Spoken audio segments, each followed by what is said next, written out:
Good evening students, कैसे हैं आप लोग। मैं आपका टीचर विशाल सिंह चौहान आज आ गया हूं एक नए टॉपिक के साथ।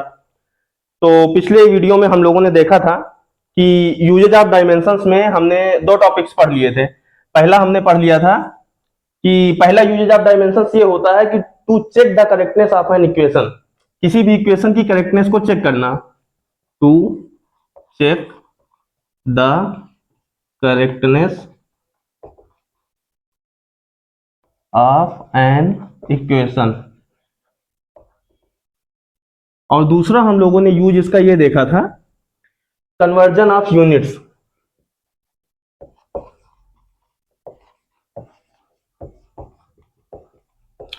तो इन दोनों को हम लोग पढ़ लिए थे, इन पर क्वेश्चंस भी कर लिए थे। आज हम तीसरे टॉपिक पे आते हैं।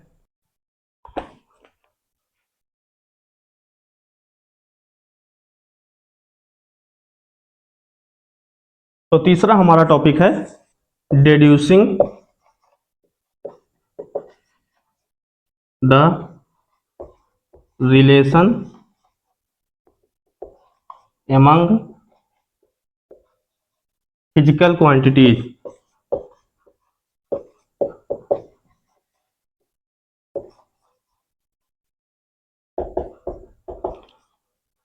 अगर हमें कोई एक फिजिकल क्वांटिटी गिवन हो और हमें यह भी पता हो कि वो फिजिकल क्वांटिटी किस किस अन्य फिजिकल क्वांटिटी पे डिपेंड करती है, और हमें यह भी पता हो कि जो डिपेंडेंस है वो प्रोडक्ट टाइप का है, तो फिर हम इसको यूज कर सकते हैं। हम डायमेंशंस का यूज करके जो है निकाल सकते हैं। तो स्टूडेंट्स, आज हम जो पढ़ेंगे वो है हमारी थर्ड यूज ऑफ डायमेंशन, जिसमें हमें देखना है third of use of dimension यह है कि deducing the relation among different physical quantities।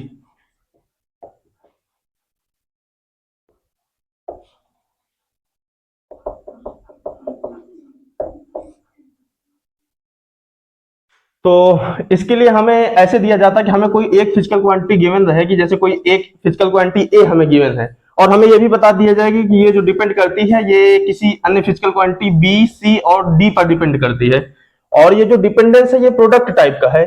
तो हमको डायमेंशंस का यूज करके इस क्वांटिटी ए का फार्मूला निकालना है। ये डायमेंशंस का आखिरी और तीसरा यूज है। इसका एक बहुत ही फेमस एग्जांपल है, उसको हम लोग लेते हैं।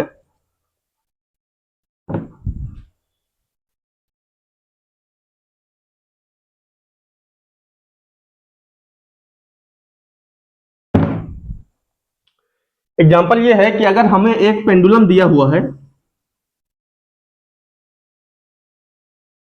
जिन लोगों को पेंडुलम के बारे में नहीं पता मैं बता दूं कि ये पेंडुलम एक फिक्स्ड सपोर्ट से एक स्ट्रिंग के थ्रू जुड़ा होता है। एक इधर नीचे बॉब होता है, इसको एक स्ट्रिंग से लटकाया जाता है और ऊपर एक फिक्स्ड सपोर्ट होता है जो हिलता नहीं है बिल्कुल भी।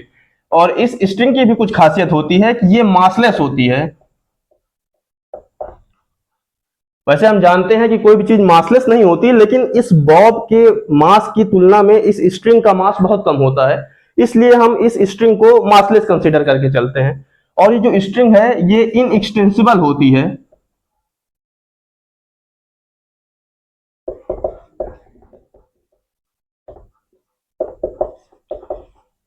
इनएक्सटेंसिबल का मतलब कि अगर इसमें मास हम लटका दें, नीचे फोर्स लगे भी तब भी ये खींचेगी नहीं। इसमें खिंचाव नहीं, इलास्टिक नहीं है कि खिंच जाए रबड़ की तरह, इसमें खिंचाव नहीं आएगा, इनएक्सटेंसिबल। और इस बॉब की भी खासियत है कि इसको हम पॉइंट मास मान के चलते हैं। इसका मास स्ट्रिंग की तुलना में काफी ज्यादा होता है और इसको पॉइंट मास मान के चलते हैं। हालांकि पॉइंट मास तो नहीं होता, इसका भी कुछ डायमेंशन होता है, लेकिन हम इसको पॉइंट मास एजम्पशन है ऐसा मान के चलते हैं।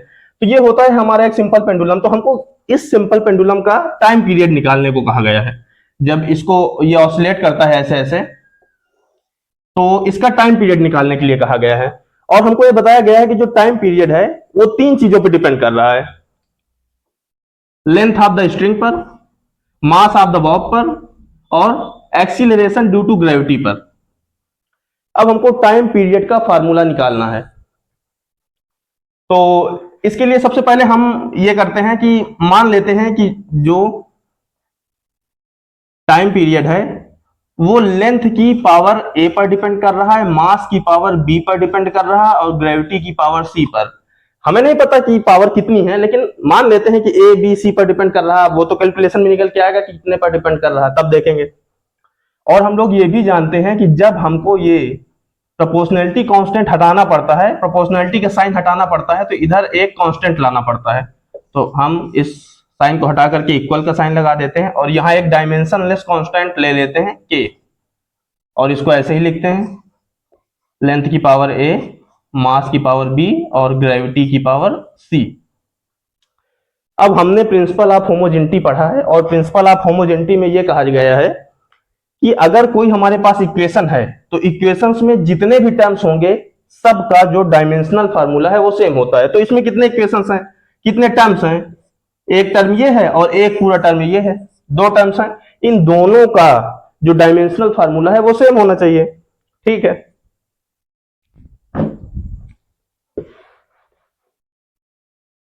तो टाइम पीरियड का डायमेंशनल फार्मूला टी के, हमने पहले एजम्पशन ले लिया कि एक डायमेंशन लेस कांस्टेंट है के। लेंथ का डायमेंशनल फार्मूला एल और इसकी पावर ए। मास का डायमेंशनल फार्मूला कैपिटल एम और इसकी पावर बी। अब जी, जी जो है ये एक्सीलरेशन ड्यू टू ग्रेविटी है और इसको हम लोग जानते हैं कि ये एक्सीलरेशन है। तो ये इस एक्सीलरेशन का फार्मूला क्या होता है? एल टी माइनस टू, यही डायमेंशनल फार्मूला होता है और इसकी पावर सी, इस पूरे की पावर सी। तो अब अगर हम इसको इक्वेट करने की कोशिश करें तो इधर t is equal to the के, एल की पावर ए, एम की पावर बी, एल की पावर सी और टी की पावर माइनस टू सी। देखिए इस सी की पावर दोनों में डिस्ट्रीब्यूट होगी तो सी पहले एल में, एल की पावर सी, और फिर सी टी में गई तो सी टी की पावर माइनस टू सी, क्योंकि ये मल्टीप्लाई हो जाएगा। अब आइए देखते हैं ऊपर।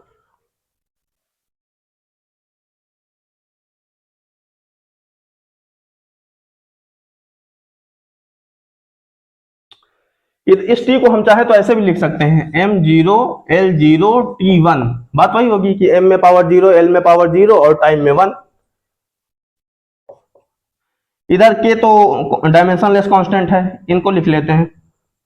एल की पावर ए प्लस सी, देखिए एल यहां पे भी है, एल यहां पे भी है, बेस सेम है, पावर ऐड हो जाएगी। एम की पावर बी और टी की पावर माइनस टू सी।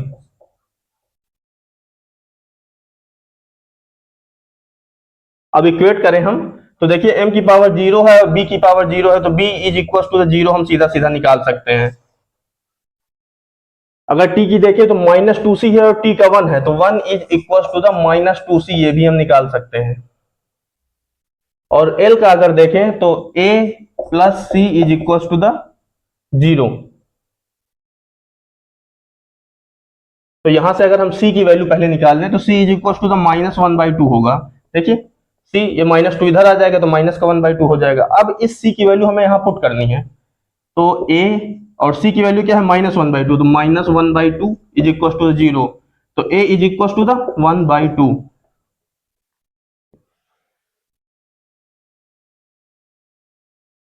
तो हमने तीनों क्वांटिटीज निकाल ली, b is equal to the zero, c is equal to the minus one by two और a is equal to the one by two. अब हमको इसको अपने बेसिक फार्मूले में पुट करना है। बेसिक फार्मूला हमारा क्या था?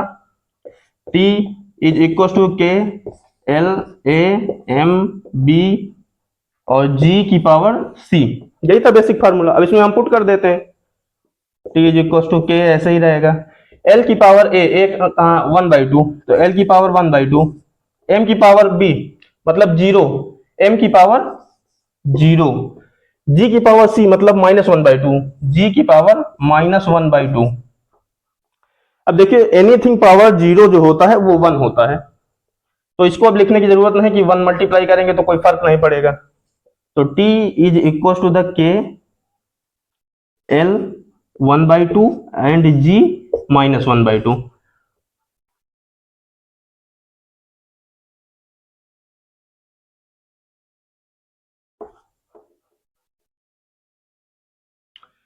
t is equal to the, इसको देखिए, इसको हम कैसे लिख सकते हैं कि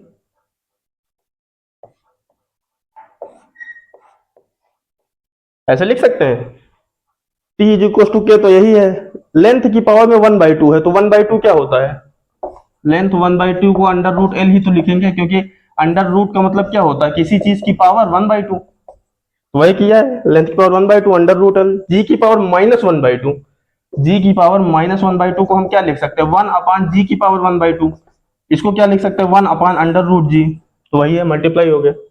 अब हम क्या कर सकते हैं, t is equal to the k, ये अंडर रूट दोनों का एक साथ ले लेते हैं, L/G, ये आया हमारा फाइनल रिलेशन। तो ये हमारा आंसर निकल के आया, लेकिन इसमें एक चीज हमें देखना है कि k की वैल्यू नहीं निकाल पाए हम, k एक डायमेंशनल कांस्टेंट है जिसकी वैल्यू इस तरीके से नहीं निकल सकती, तो यही लिमिटेशन है, आगे हम उसको भी देखेंगे क्या क्या लिमिटेशंस हैं। अभी हम नेक्स्ट क्वेश्चन पे चलते हैं।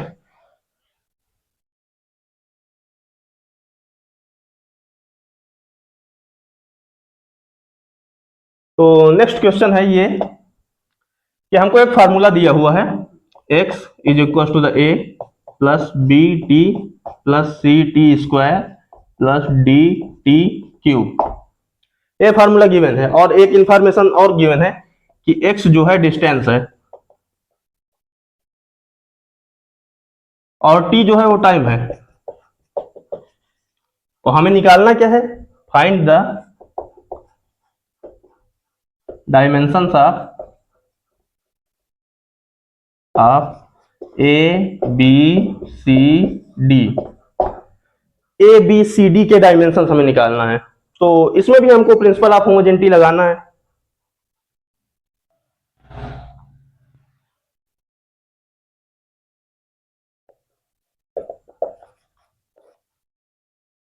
प्रिंसिपल ऑफ होमोजेनिटी हमसे क्या कहता है कि किसी भी इक्वेशंस में जितने भी टर्म्स होते हैं सबका डायमेंशनल फार्मूला सेम ही होता है, तो इसमें कितने टर्म हैं, 1 2 3 4 5, कुल 5 टर्म है और पांचों का डायमेंशनल फार्मूला सेम होगा। इधर क्या है, x मतलब लेंथ l, तो इसका डायमेंशनल l है, डायमेंशनल फार्मूला l है, तो अब इन सब का डायमेंशनल फार्मूला l ही होगा, ठीक है, तो हम इसी से ले लेते हैं कि a का भी डायमेंशनल फार्मूला क्या होगा, l होगा।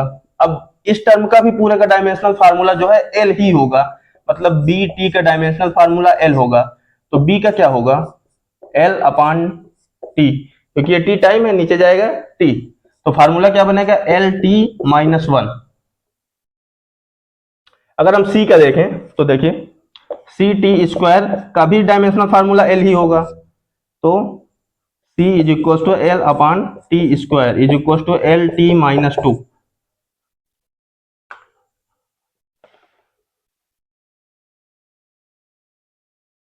अब अगर इसका हम देखें डी टी क्यूब, इसका भी जो डायमेंशनल फार्मूला निकल के आएगा वो एल ही आएगा, तो डी का तो हमें निकालना है, टी का, टी की क्यूब हो जाएगा इज इक्वल टू एल, तो d is equal to the L/T cube, l t की पावर -3, ये निकल करके आएगा फार्मूला।